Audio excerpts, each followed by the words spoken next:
Hey there, and welcome to the 2-Minute Money Manager. I'm your host, Stacey Johnson, and this answer is brought to you by MoneyTalksNews.com, serving up the best in personal finance news and advice since 1991. Today's question comes to us from Aaron. Aaron says, "You're always saying we need to put money aside for retirement because Social Security won't be enough. But how am I supposed to do that when I can barely make ends meet now?" Okay, let's talk about this. Over the last 40 years, I've been offering financial advice, and I've met so many people like Aaron, people who ask some version of, how am I supposed to save when I have more month than money? So I'll tell you what I tell them. Let's talk about reaching goals step by step. First, let's define it. What's a goal? A goal is something specific and clearly defined that you intend to accomplish by a certain date. Another critical component of goals, desire. You've got to really want it, picture it, visualize it. Okay, guys, let's use Aaron as an example and retirement savings as his goal. Assume Aaron is 40 years old and he's got a picture in his mind, something he really wants to achieve. Maybe what it is he's decided he wants a retirement spent traveling the world. So he creates a goal, save $1 million by the time he reaches 67. Now, Aaron has taken step one. He set a specific goal with a specific date.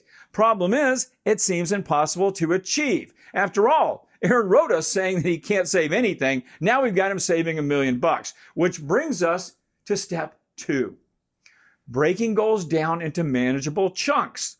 Using one of many available online calculators, we can easily find that if Aaron can earn 10% annually on his savings, which is the stock market's long-term average, he only needs to put aside $650 a month to end up with $1 million by the time he's 67. That means he needs to save $150 a week, or about $21 a day. See how this works? $1 million sounds tough, but when broken down into smaller chunks like $20 a day, it seems a lot more manageable. Still, Aaron's already said he's having trouble making ends meet now. Where's he going to find that $20? Well, that's going to be the next step. Reaching financial goals invariably means finding the money to do it. And that means taking this step, step three, tracking your expenses and developing a spending plan. Aaron cannot find his $20 a day until he knows exactly where his money is going now. To find that out, he needs an expense tracking tool. One of my favorites is called You Need a Budget. Another one is Mint. These things automatically track every dime you spend. Now, once Aaron knows where his money's going, he can make changes in an attempt to find his $20. He can plug spending leaks. He can decide what's important to him and stop spending on things that aren't.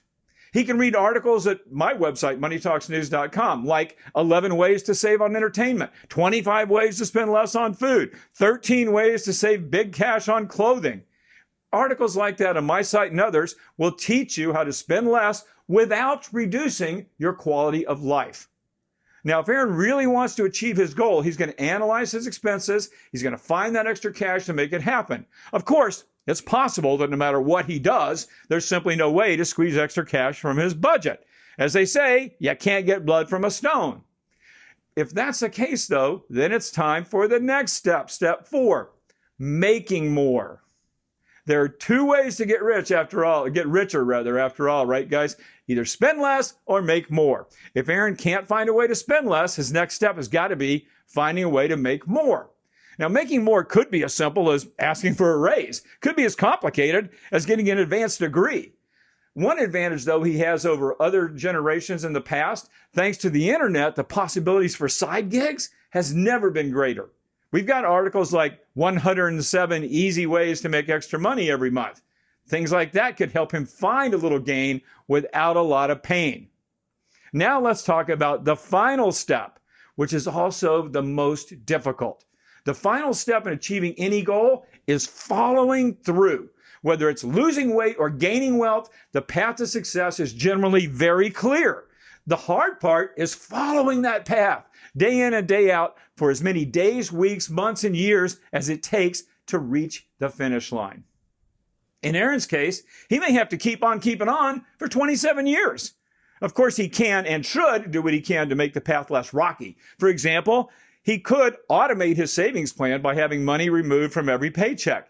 He could radically reduce the amount he has to contribute by getting matching money from his employer's 401k. He may get raises along the way, hopefully he will, that could swell his savings and get him to his goal sooner. But no matter what Aaron does or what you do, reaching goals will always require perseverance. Without it, you're going to fail, which is why it's so important that any goal you choose is one you really, really want. Aaron, I hope that answers your question. And that's all I've got for today. My name is Stacy Johnson. If you want more, meet me anytime at moneytalksnews.com.